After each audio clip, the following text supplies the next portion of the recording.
Mes parents ont invité le nouveau petit ami de ma sœur à Noël, mais m'ont dit qu'il n'y avait pas de place pour ma femme, avec qui je suis marié depuis 8 ans. J'ai répondu, pas de problème. Puis j'ai arrêté de payer leurs impôts fonciers. Il s'avère que le fisc se fiche des drames familiaux. Salut Reddit. Mes parents ont exclu ma femme de Noël pour faire de la place au petit ami du moment de ma sœur, alors j'ai cessé de payer les impôts fonciers de leur maison. Ce qui a suivi a été un désastre absolu. Voici l'histoire complète.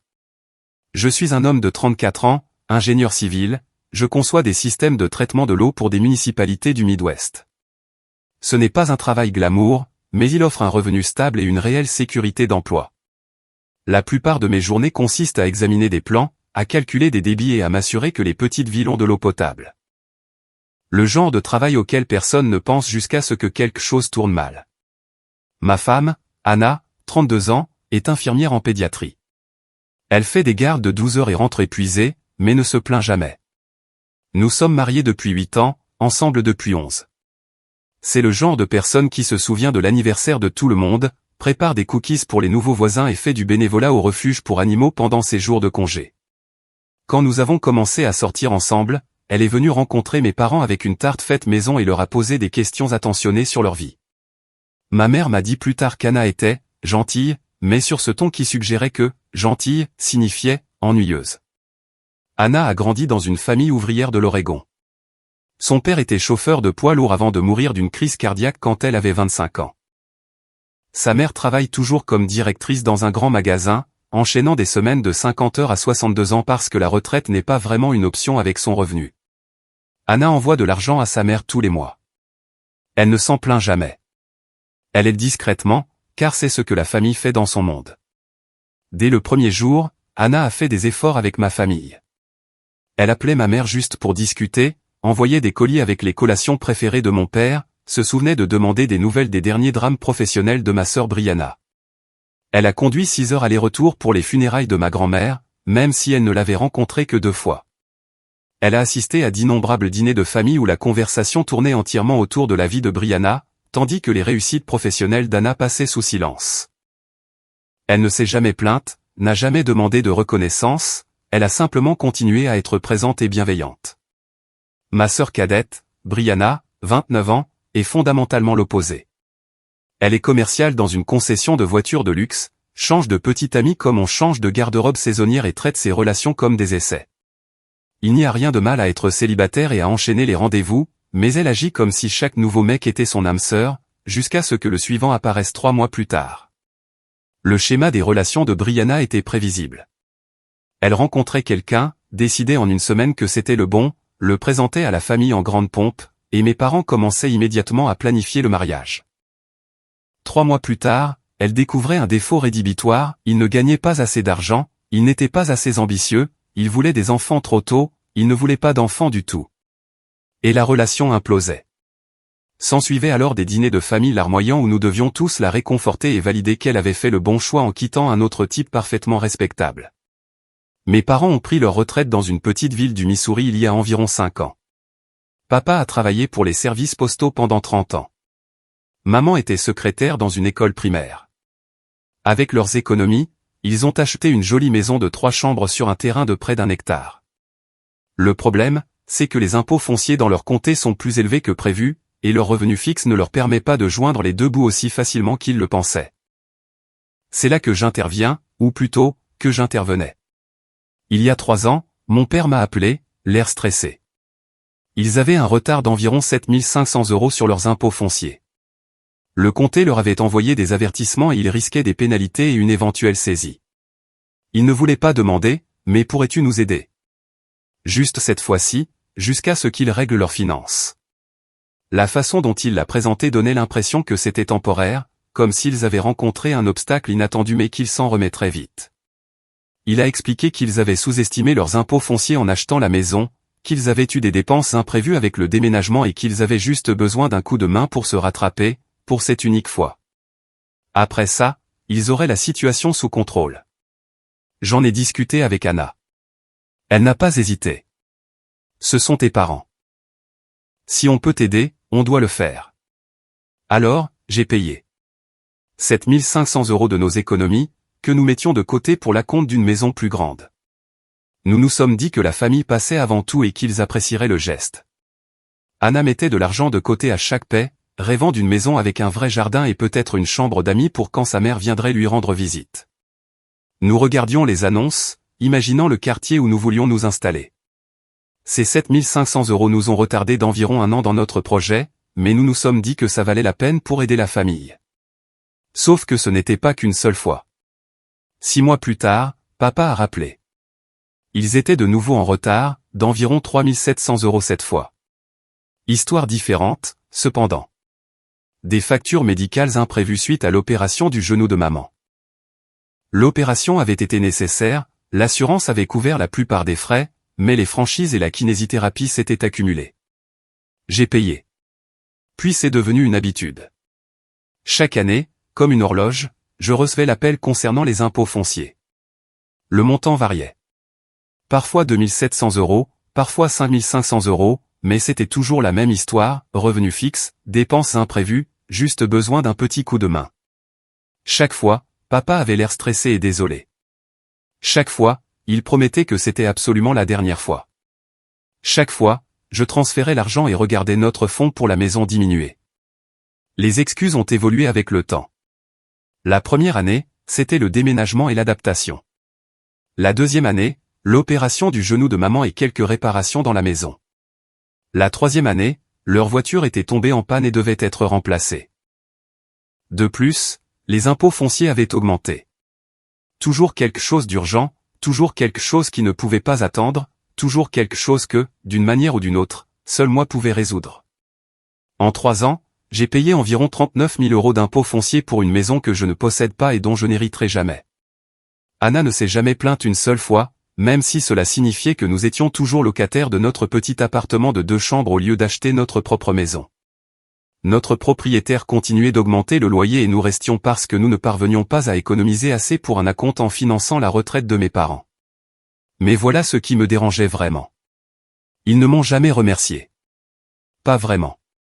C'était toujours un simple « on apprécie que tu nous aides ». Immédiatement suivi d'un commentaire sur le fait que nous ne comprenions probablement pas le stress financier, puisque nous n'avions pas d'enfants et que nos dépenses étaient bien moindres.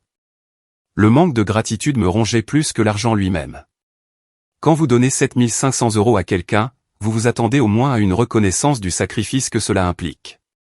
Au lieu de ça, mes parents traitaient cela comme si je remplissais simplement une obligation familiale de base, comme venir pour Thanksgiving ou envoyer une carte d'anniversaire. Je me souviens d'une conversation où j'ai mentionné à ma mère que le paiement des impôts fonciers affectait notre capacité à économiser pour une maison. Elle a carrément répondu « Eh bien, vous êtes jeune. Vous avez tout le temps d'acheter une maison. Nous, on a un revenu fixe et on n'a pas ce luxe. » Comme si mes objectifs financiers étaient moins valables parce que j'étais plus jeune. Peu importe qu'Anna et moi travaillions à plein temps et essayions de construire notre propre avenir. Pendant ce temps, ma sœur Brianna vivait sa meilleure vie, postant des photos de vacances de Cancun, Miami et Las Vegas. Une nouvelle voiture tous les 2 ans, des articles de marque à n'en plus finir. Son Instagram était un florilège de restaurants chers, d'hôtels de luxe et de virées shopping. Mais étrangement, on ne lui a jamais demandé de participer aux impôts fonciers de papa et maman. Je la voyais poster depuis un bar sur un toit à Miami, un verre à la main, des lunettes de soleil de créateur, avec une légende du style « Je vis ma meilleure vie », et puis je recevais un appel de papa me demandant si je pouvais encore aider avec les impôts fonciers. La juxtaposition était exaspérante. Quand j'ai mentionné cela une fois, papa est devenu défensif. Ta sœur a ses propres obligations financières. Elle construit sa carrière, non. Construire sa carrière, une bouteille de champagne à la fois. Il a expliqué que Brianna devait maintenir une certaine image pour son travail de commercial. Que divertir les clients et paraître prospère faisait partie de son développement professionnel. Pendant ce temps, mon propre développement professionnel et ma stabilité financière ne semblaient pas du tout entrer dans leurs calculs. J'ai aussi souligné que Brianna gagnait bien sa vie à la concession. Un salaire de base plus des commissions sur les ventes de voitures de luxe. Elle n'était pas en difficulté. Elle choisissait de dépenser son argent dans son style de vie plutôt que d'aider la famille. Mais cette observation n'a jamais fait mouche. Mes parents avaient une réserve inépuisable d'excuses pour expliquer pourquoi Brianna ne pouvait pas contribuer. Mais moi, je pouvais. La situation de Noël a commencé à se dessiner début novembre. Maman a appelé pour les projets de vacances. Elle a demandé si Anna et moi venions. Bien sûr que nous venions. Nous venions chaque année. Nous avions déjà posé nos congés, réservé un hôtel à proximité car leur chambre d'amis était petite, et Anna avait déjà commencé à acheter les cadeaux. Merveilleux, a dit maman, ce sera bien d'être tous ensemble. 2 semaines plus tard, Brianna a commencé à sortir avec quelqu'un de nouveau. Il s'appelait Preston. D'après ses publications sur Facebook, il travaillait dans la finance, conduisait une voiture de sport ridicule et possédait plusieurs costumes de créateurs. Le type classique de Brianna, beau en photo, avec probablement la personnalité d'un parc-mètre. Elle le connaissait depuis exactement 11 jours quand elle a annoncé sur le groupe de discussion familiale qu'elle amenait Preston pour Noël. Maman a immédiatement répondu, c'est merveilleux, ma chérie. Nous avons hâte de le rencontrer. Je n'y ai pas trop pensé.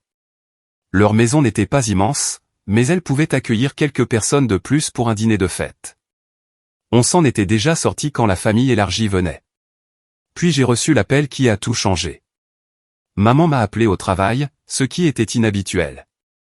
Elle avait ce ton étrangement désolé qui m'a immédiatement mis en alerte. Habituellement, quand elle appelait pendant les heures de bureau, c'était pour quelque chose d'urgent. Quelqu'un à l'hôpital, un décès dans la famille, ce genre de choses. Mais ce ton était différent. C'était la voix qu'elle utilisait quand elle savait qu'elle allait demander quelque chose de déraisonnable. Alors, à propos de Noël, a-t-elle commencé? On a réfléchi à la question de la place. Quelle question de place? Eh bien, avec Brianna qui amène Preston et ta tante et ton oncle qui viennent, la maison va être bien remplie. On a peur d'être à l'étroit. Je ne comprenais toujours pas. Leur maison avait accueilli des rassemblements plus importants auparavant. Rien qu'à Pâques dernier, ils avaient eu 12 personnes pour le dîner, et tout le monde avait trouvé sa place. Certes, c'était un peu serré, mais personne ne s'en était plaint. C'est ça, les réunions de famille. Tout le monde se sert, on s'arrange. D'accord, alors on se serra. On l'a déjà fait. Longue pause. Le genre de pause qui vous dit que l'autre personne cherche comment dire quelque chose qui, elle le sait, sera mal reçu. En fait, chérie, on se disait que peut-être, cette année, toi et Anna pourriez passer votre tour. Juste pour cette fois. Laisse Brianna avoir son moment avec Preston. Tu comprends? Mon cerveau a eu besoin de quelques secondes pour traiter ce que je venais d'entendre. Les mots avaient un sens individuellement, mais ensemble, ils formaient une phrase qui semblait impossible. Vous nous des invités de Noël? Pas des invités. Juste suggérer que vous pourriez peut-être fêter ça de votre côté cette année. Vous êtes mariés, vous avez vos propres traditions maintenant. Brianna veut vraiment qu'on rencontre Preston et avec l'espace limité. Maman, votre maison a 3 chambres et un sous-sol aménagé. Comment ça, il n'y a pas assez de place? Autre pause. Eh bien, Preston est très exigeant en matière de confort. Brianna a mentionné qu'il n'est pas à l'aise dans les espaces confinés. Et tu sais que ta tante et ton oncle ont besoin de la chambre d'amis principale à cause des problèmes de dos de ton oncle? L'excuse était cousue de fil blanc et insultante. Preston, qui sortait avec ma sœur depuis 2 semaines, avait besoin d'un hébergement confortable. Mais Anna, qui faisait partie de cette famille depuis 8 ans, pouvait juste rester à la maison. La chambre d'amis où Anna et moi avions dormi les 7 derniers Noëls était soudainement indisponible parce qu'un étranger pourrait être mal à l'aise. Alors, si je comprends bien, dis-je lentement, vous me demandez, à moi et à ma femme, de sauter Noël pour que le petit ami de Brianna, qu'elle connaît depuis 2 semaines, soit à l'aise. Ne sois pas si dramatique. Ce n'est qu'un Noël. Vous en aurez plein d'autres. Nous venons chaque année. Nous n'en avons jamais manqué un. La famille d'Anna est en Oregon, donc elle ne les voit pas pendant les fêtes. Votre Noël est pratiquement son seul Noël en famille. Eh bien, peut-être que cette année, elle pourrait rendre visite à sa propre famille. Ça tomberait parfaitement bien. La manière désinvolte dont elle a écarté Anna, comme si elle était un accessoire interchangeable, a fait monter ma tension. Et toutes les années où nous sommes venus? Ça ne compte pour rien? Bien sûr que si. Mais Brianna a spécifiquement demandé si Preston pouvait venir et nous voulons soutenir sa relation. Tu sais à quel point ça a été difficile pour elle de trouver quelqu'un de stable. Preston était là depuis 14 jours. Anna était là depuis plus d'une décennie, mais apparemment, 2 semaines avec le bon nom de famille et une voiture de sport l'emportaient sur 8 ans de mariage et d'intégration familiale. Est-ce que Brianna sait même que vous nous désinvitez? Ai-je demandé. Nous en avons discuté en famille. Tout le monde était d'accord que c'était la meilleure solution pour le problème de place. Tout le monde sauf Anna et moi, apparemment. Mais nous n'avions pas une autre mot à dire. J'aurais dû argumenter davantage. J'aurais dû souligner l'absurdité, le manque de respect, la folie pure d'exclure une belle fille pour accommoder un étranger. Mais j'étais au travail, j'avais une réunion dans 10 minutes et j'avais besoin de temps pour digérer ce qui se passait. D'accord, ai-je dit. Pas de problème. Maman a semblé soulagée. Oh, merveilleux. Je savais que tu comprendrais. Tu es toujours si raisonnable sur ces choses. Vous nous manquerez, mais on se rattrapera. J'ai raccroché et je suis resté assis dans mon bureau, à regarder dans le vide. Mon téléphone a vibré avec un texto d'Anna. Comment se passe ta journée? Je n'ai pas répondu. Je ne savais pas comment expliquer ce qui venait de se passer. Ce soir-là, je le lui ai dit. Elle l'a mieux pris que je ne l'aurais cru, ce qui, d'une certaine manière, a empiré les choses. Ce n'est pas grave, dit-elle doucement. On peut faire notre propre truc, créer nos propres traditions. Ce n'est pas normal. Tu n'as été que gentillesse avec eux pendant 8 ans.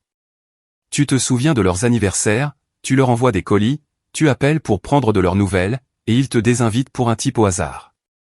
Je sais, mais c'est leur maison, leur fête. On ne peut pas les forcer à m'inclure. Ils ne devraient pas avoir besoin d'y être forcés. Tu es de la famille. Elle a souri tristement. Apparemment, pas autant que Preston. Cette nuit-là, je suis resté éveillé, à penser à tout. Aux 39 000 € que j'avais payés en impôts fonciers. Aux innombrables fois où Anna s'était pliée en 4 pour être la belle-fille parfaite. Aux années de visites de Noël, de cartes d'anniversaire, d'appels d'anniversaire, tout cela valant apparemment moins que 2 semaines avec un type qui conduisait une Porsche. Le lendemain matin, je me suis connecté à mon compte bancaire et j'ai regardé le paiement programmé que j'avais mis en place pour les impôts fonciers de mes parents. Le prochain versement était dû en janvier, 5 500 €. Je l'ai annulé. Puis j'ai appelé le bureau du trésorier du comté et j'ai retiré mon nom de l'autorisation de paiement automatique. Désormais, si mes parents voulaient que leurs impôts fonciers soient payés, ils pourraient se débrouiller seuls. Anna a remarqué que j'étais sur l'ordinateur plus longtemps que d'habitude. Qu'est-ce que tu fais? Je gère juste quelques trucs financiers. Je ne le lui avais pas encore dit. Je ne voulais pas qu'elle essaie de m'en dissuader ou qu'elle se sente coupable.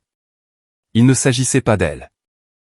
Il s'agissait de faire en sorte que mes parents subissent enfin les conséquences réelles de traiter les gens comme des accessoires jetables dans l'histoire de la vie de Brianna. Décembre a continué. J'ai envoyé un message poli au groupe de discussion familiale. Anna et moi avons décidé de commencer nos propres traditions de Noël cette année. J'espère que tout le monde passera de bonnes fêtes. Maman a répondu immédiatement. C'est le bon état d'esprit. Très mature de ta part. Brianna a envoyé un emoji pouce en l'air. Papa n'a pas répondu du tout. Anna et moi avons passé le matin de Noël à ouvrir des cadeaux dans notre appartement, puis nous avons fait du bénévolat dans une soupe populaire pendant quelques heures. Nous sommes rentrés, avons préparé le dîner ensemble, regardé des films. C'était en fait agréable, calme. Pas de conversation forcée avec des parents que je connaissais à peine. Pas besoin de faire semblant de m'intéresser au dernier drame de la vie de Brianna. Mais j'étais en colère. Le genre de colère profonde et latente qui ne disparaît pas juste parce qu'on regarde des films de Noël. Vers 21 h, mon téléphone a commencé à exploser. Des photos de la maison de mes parents. Brianna et Preston devant le sapin de Noël. Preston ouvrant des cadeaux. Papa découpant une dinde. Toute la famille réunie autour de la table avec une place vide où Anna et moi aurions dû être. Maman a envoyé un message au groupe. Vous nous manquez ce soir, mais Preston est merveilleux. Un vrai gentleman. Preston avait tenu exactement 19 jours avec ma sœur. 3 semaines. C'est le temps qu'il lui a fallu pour être élevé au-dessus de ma femme dans la hiérarchie familiale. J'ai éteint mon téléphone et je suis allé me coucher. Janvier est arrivé. La facture des impôts fonciers était due. Je ne l'ai pas payée.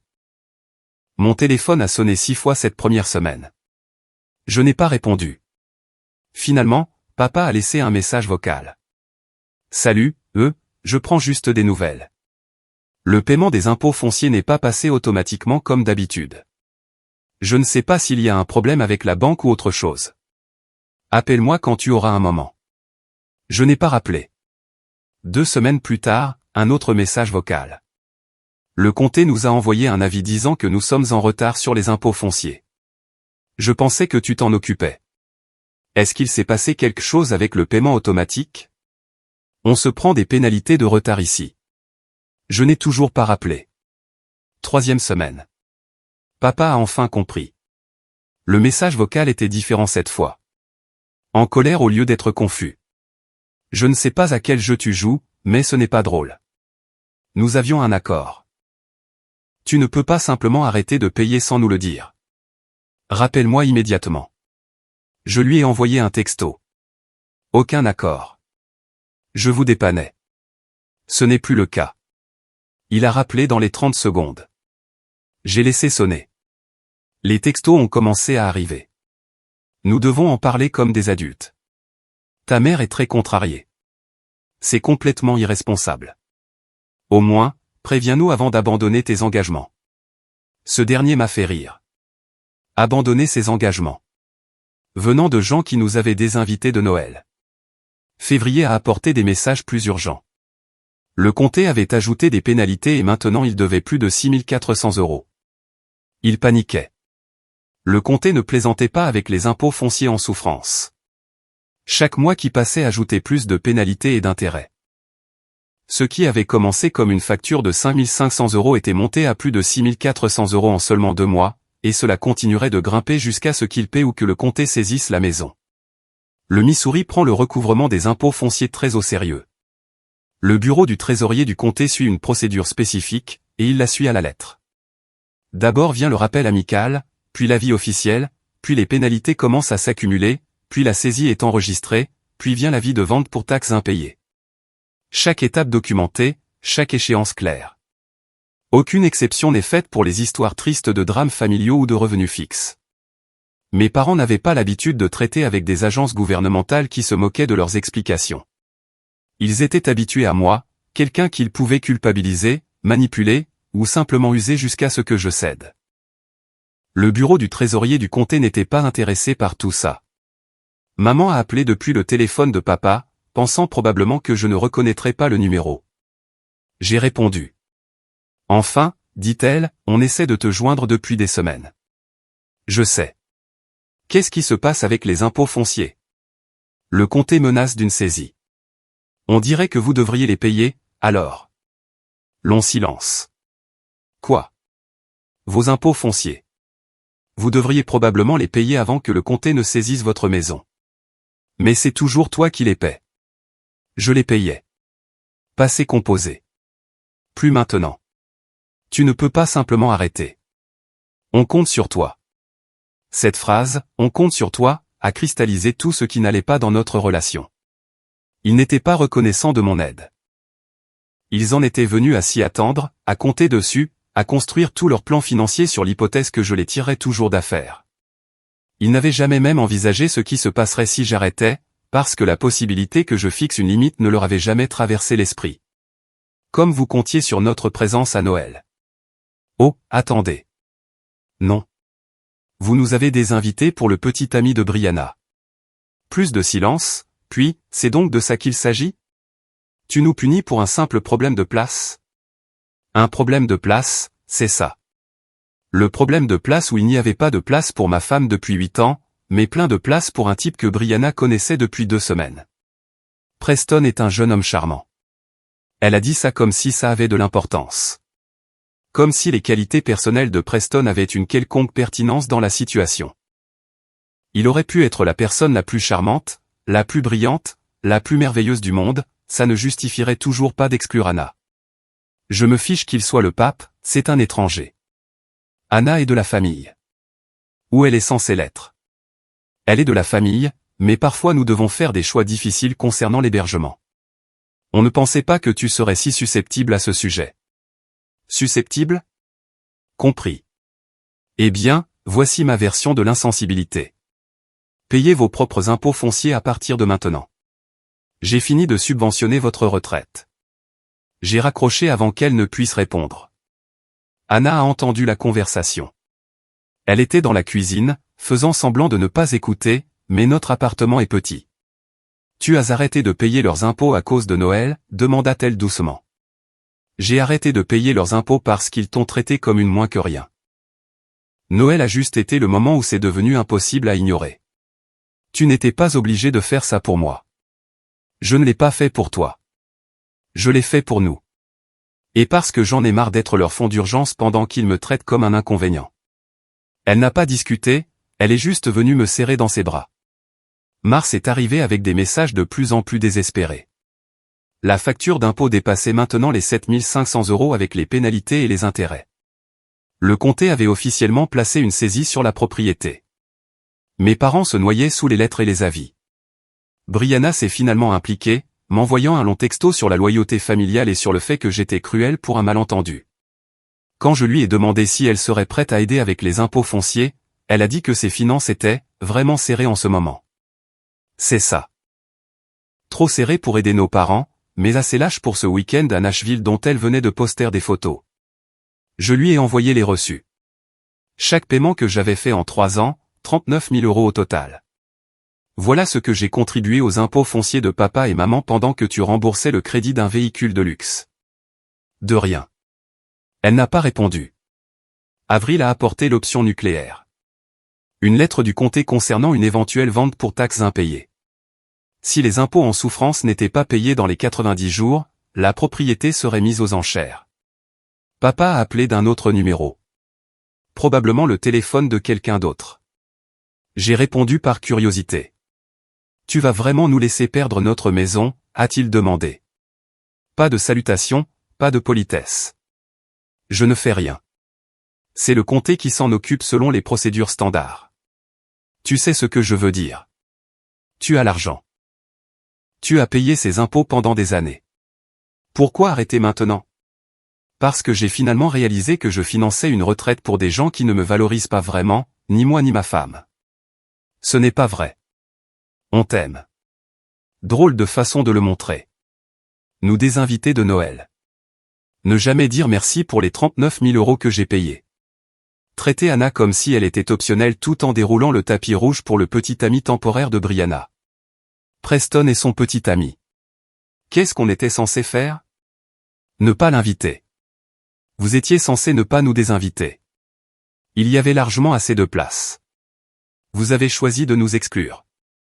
Maintenant, je choisis de m'exclure de vos problèmes financiers. C'est de l'extorsion. Non, ce sont les conséquences.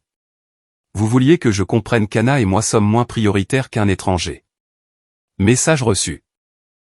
Maintenant, à votre tour de comprendre que votre crise financière est moins prioritaire que le bien-être émotionnel de ma femme. Le fisc se fiche des drames familiaux. Ils vont juste prendre notre maison. Je sais. C'est un peu le but. Ils se fichent des drames. Ils se soucient des impôts. Tout comme je ne me soucie plus de vos excuses. Je me soucie de ma femme. Il m'a raccroché au nez.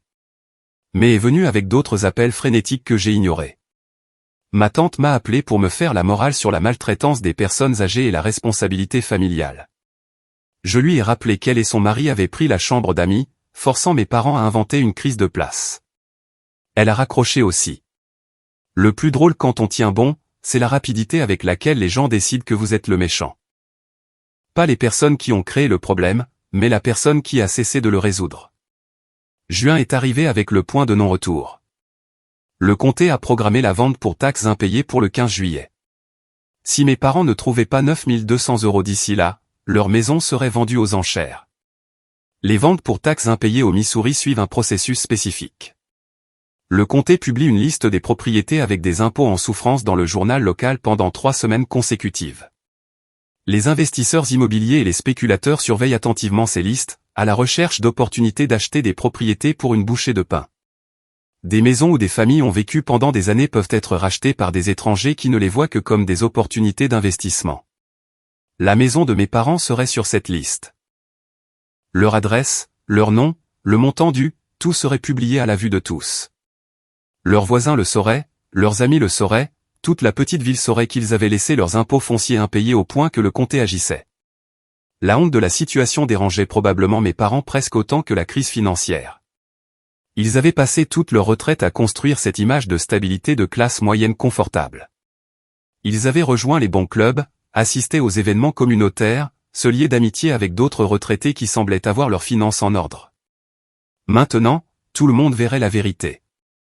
Ils étaient fauchés et dépendaient de leur fils pour subventionner leur style de vie. Mes parents ont vendu les bijoux de maman, emprunté de l'argent à des amis. Papa a pris un travail à temps partiel au magasin de bricolage. Brianna a finalement contribué à hauteur de 900 €, ce qu'elle s'est assurée d'annoncer publiquement pour que tout le monde sache quelle bonne fille elle était. La publication Facebook que Brianna a faite sur sa contribution était typique d'elle. Une longue légende sur l'importance de la famille, sur la nécessité de se soutenir les uns les autres dans les moments difficiles, et sur sa chance de pouvoir aider ses parents dans le besoin. Elle a fait comme si elle était l'héroïne de l'histoire, pas quelqu'un qui contribuait une fraction de ce que j'avais déjà payé au fil des ans. Les commentaires étaient remplis de gens louant sa générosité et la qualifiant de fille extraordinaire. Personne ne connaissait toute l'histoire. Ils ont réuni 7 400 €, il leur manquait encore 1 800 €. Le 10 juillet, 5 jours avant la vente, maman a appelé d'un autre numéro. J'ai répondu parce qu'Anna était assise à côté de moi. « S'il te plaît », a dit maman. Elle pleurait. « Je t'en supplie. Il nous manque 1 800 €. Nous allons tout perdre. Notre maison, notre retraite, tout ce pourquoi nous avons travaillé. Vous auriez dû y penser avant Noël. C'est insensé. Tu vas nous laisser devenir sans abri pour un dîner de Noël? Pas pour un dîner. Pour 30 ans à faire passer Brianna en premier, à traiter Anna comme si elle était jetable et à me prendre pour acquis. L'histoire de Noël n'a été que la goutte d'eau. On s'est excusé. Qu'est-ce que tu veux de plus? Vraiment? Parce que je ne me souviens pas avoir reçu d'excuses. Je me souviens avoir reçu des excuses, des justifications et des leçons sur le fait que je suis déraisonnable. Silence. Elle était acculée et le savait. Je suis désolé, a-t-elle finalement dit. Nous aurions dû inclure Anna. C'était mal.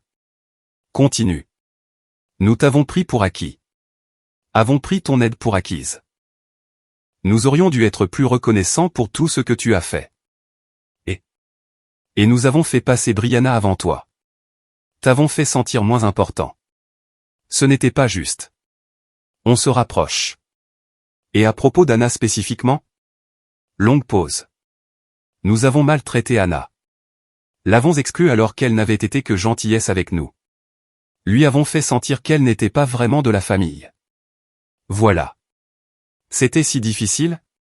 Alors tu vas nous aider à payer les derniers 1 800 €? Non. Quoi? Mais je me suis excusé. Tu t'es excusé parce que vous êtes sur le point de perdre votre maison, pas parce que tu te sens vraiment mal. Ce n'est pas la même chose. Si, on se sent mal. Qu'est-ce que tu veux de nous? Je veux que vous subissiez les conséquences de vos choix. Je veux que vous compreniez que les actions ont des résultats. Je veux que vous sachiez ce que ça fait quand la famille vous traite comme si vous étiez superflu. C'est cruel. Peut-être, mais c'est aussi juste. J'ai raccroché. Anna est restée silencieuse 1 minute. Puis elle a demandé, tu vas vraiment les laisser perdre leur maison? Oui. C'est beaucoup. Ça l'est. Mais 3 ans et 39 000 €, et 8 ans où tu as été traité comme un membre de la famille de seconde zone, ça l'était aussi. Elle y a réfléchi. Et si on payait la moitié, 900 €? Assez pour aider, mais pas assez pour les sortir complètement d'affaires. Je l'ai regardé. Cette femme qui avait été exclue de Noël suggérait que nous lancions une bouée de sauvetage à mes parents. Pourquoi ferions-nous ça? Parce que je ne veux pas vraiment qu'ils soient sans abri. Je veux qu'ils apprennent leur leçon. Mais les laisser à la rue me paraît extrême. De plus, s'ils doivent se démener pour les derniers 900 €, ils sentiront toujours la pression. Elle avait raison. Le but n'était pas de les détruire. C'était de leur faire comprendre les conséquences. Tu es sûr? J'en suis sûr. 900 €. Dernière offre. Il couvre le reste. Le 14 juillet, j'ai envoyé un texto au groupe familial. Anna et moi contribuerons à hauteur de 900 € aux impôts fonciers. Vous êtes responsable des 900 € restants. Le paiement doit être reçu par le comté avant 16 h demain ou l'offre expire. Maman a appelé immédiatement. Merci. Merci beaucoup. Mais nous n'avons pas les autres 900 €. Nous avons épuisé toutes les options. Alors je suppose que vous feriez mieux de trouver une solution. Vous avez 24 heures. Où est-ce qu'on est censé trouver 900 € en un jour? Au même endroit où vous avez trouvé les 7400 € que vous avez déjà réunis. Soyez créatif. S'il te plaît. Tu ne peux pas simplement tout couvrir? Pour le bon vieux temps? Le bon vieux temps? Quand vous avez utilisé 39 000 € de mon argent et désinvité ma femme de Noël. Ce bon vieux temps-là? Elle s'est tue. 24 heures, ai-je répété. Débrouillez-vous. J'ai raccroché et j'ai viré 900 € au comté avec une note indiquant qu'il s'agissait d'un paiement partiel pour les impôts en souffrance de mes parents. Les 24 heures suivantes ont été chaotiques, selon ma tante, qui m'a plus tard tout raconté. Mes parents ont appelé tout le monde, suppliant pour de l'argent. Ils ont essayé d'obtenir un prêt sur salaire, mais leur crédit était terrible. Papa a fait une double garde au magasin de bricolage et a gagné 75 €. Brianna, dans un rare moment d'aide réelle, a ajouté 450 € à la cause. Il leur manquait encore 370 €. À 14 h le 15 juillet, 2 heures avant la date limite, mes parents se débattaient toujours. Ils avaient vendu les clubs de golf de papa, le vélo d'appartement rarement utilisé de maman, et quelques meubles sur Facebook Marketplace. Ils se sont présentés au bureau du comté à 15 h 47 avec 9 200 € en une combinaison d'espèces, de mandats et de chèques de banque de 6 sources différentes. L'employé a à peine eu le temps de traiter le paiement avant la limite de 16 heures. Leur maison était sauvée. De justesse. Ce soir-là, j'ai reçu un texto de papa. On a réussi.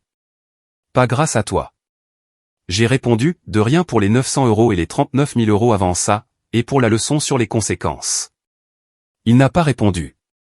Ou t'as apporté une guerre froide dans ma famille. Personne ne me parlait, à l'exception de quelques cousins qui ont admis en privé que j'avais raison. Mes parents parlaient à Anna et à moi, mais à peine. Brianna a publié un statut vague sur les membres de la famille toxique qui utilisent l'argent pour manipuler les gens. L'ironie était parfaite. Septembre est arrivé avec l'anniversaire de mon père. D'habitude, nous serions allés leur rendre visite, aurions apporté des cadeaux, en aurions fait un événement. Cette année, rien. J'ai envoyé une carte. Juste une carte. Pas d'argent, pas de cadeau. Elle disait, j'espère que tu passes un bon anniversaire. Content que tu aies encore une maison pour le fêter. Passif-agressif, absolument, mais cathartique. Octobre a apporté la vraie surprise. Preston et Brianna ont rompu. Quel choc. Il s'est avéré qu'il était en fait fiancé à quelqu'un d'autre et que Brianna était sa maîtresse. Le travail dans la finance? Il était à l'accueil d'une agence de location de voitures. La Porsche était en leasing et les paiements en retard. Brianna a publié une longue diatribe sur les hommes qui mentent et les relations qui ne sont pas ce qu'elles semblent être. Les commentaires étaient solidaires. Tout le monde lui disait qu'elle méritait mieux.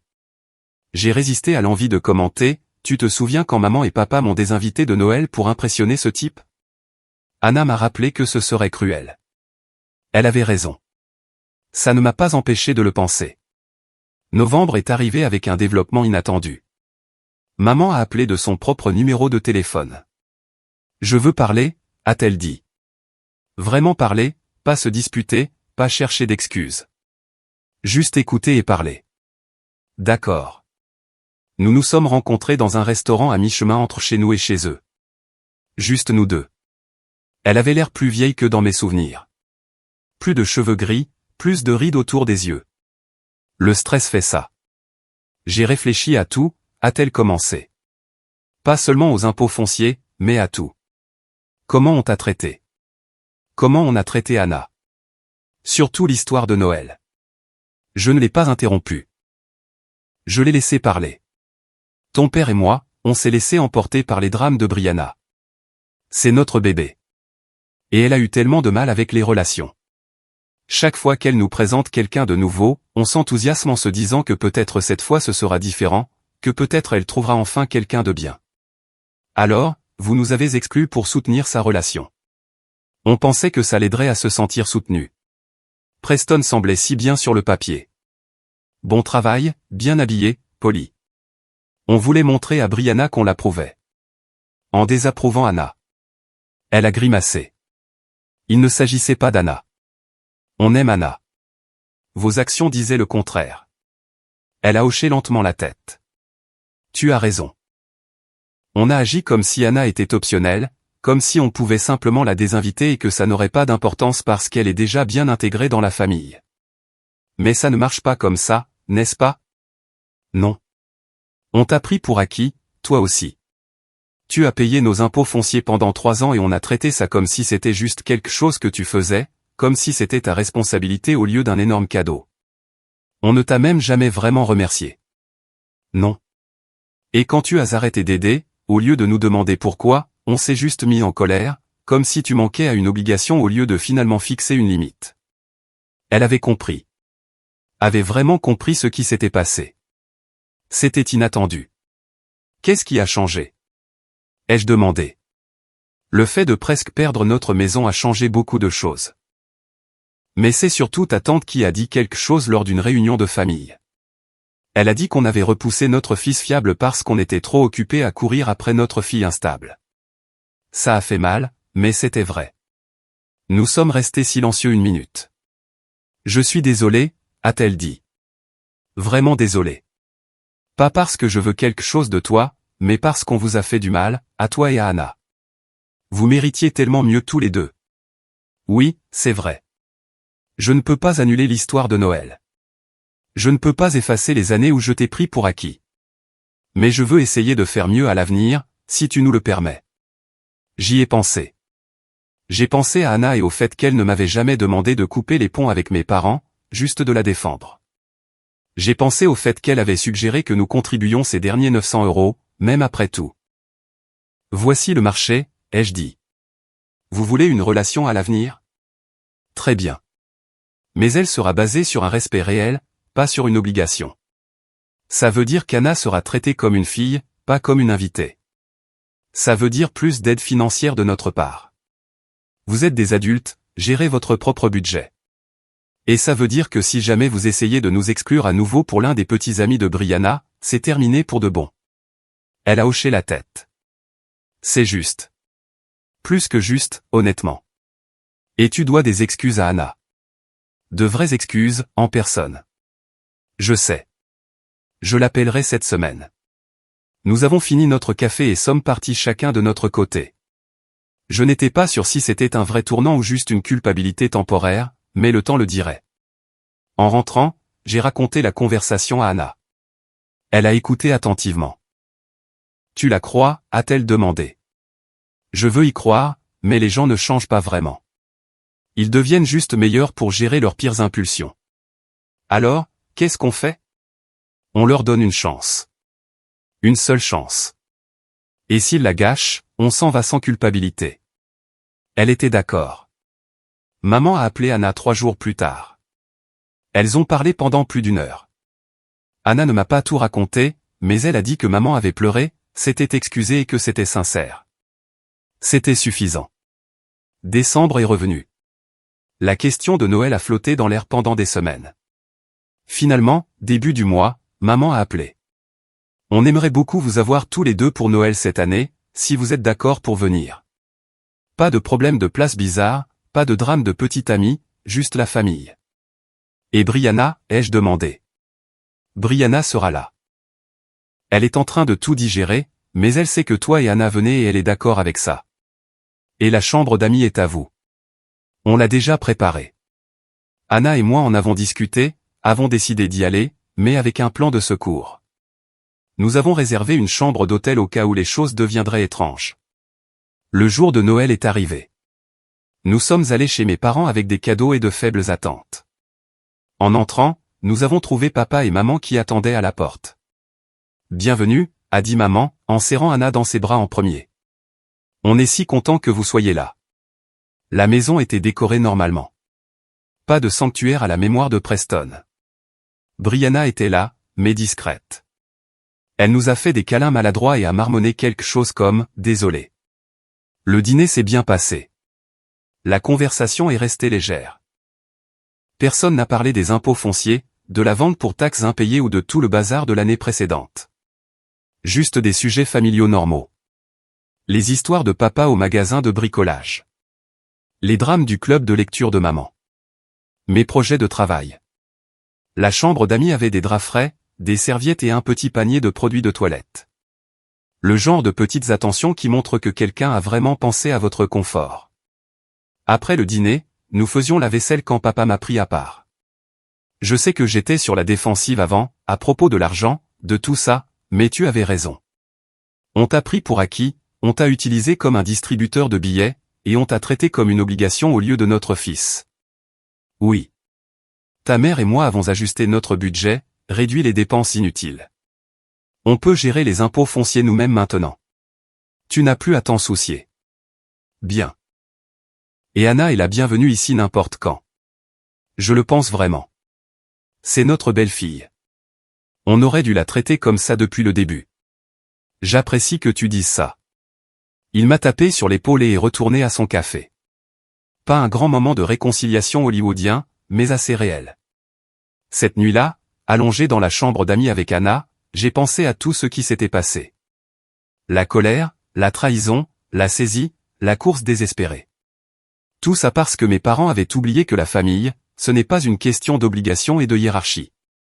C'est être là pour les gens qui sont là pour vous. Tu crois qu'ils ont appris leur leçon ? A murmuré Anna. Le temps nous le dira, mais au moins, ils essaient. C'est déjà quelque chose. Oui, c'est quelque chose. Nous sommes rentrés chez nous le lendemain matin. Le trajet était calme mais confortable. Pas de colère, pas de ressentiment, juste la paix. Mon téléphone a vibré avec un texto de maman. Merci de nous avoir donné une autre chance. Nous ne la gâcherons pas, j'ai répondu, à bientôt. Et c'était tout. Pas de fin dramatique, pas de résolution parfaite, juste une famille qui a failli s'autodétruire pour des impôts fonciers et des plans de table à Noël, puis qui a lentement retrouvé le chemin de quelque chose qui ressemble à un fonctionnement normal. Si vous avez apprécié cette vidéo, n'hésitez pas à cliquer sur le bouton d'abonnement. Cela aide vraiment la chaîne et nous permet de vous apporter plus d'histoires et de meilleure qualité. Merci.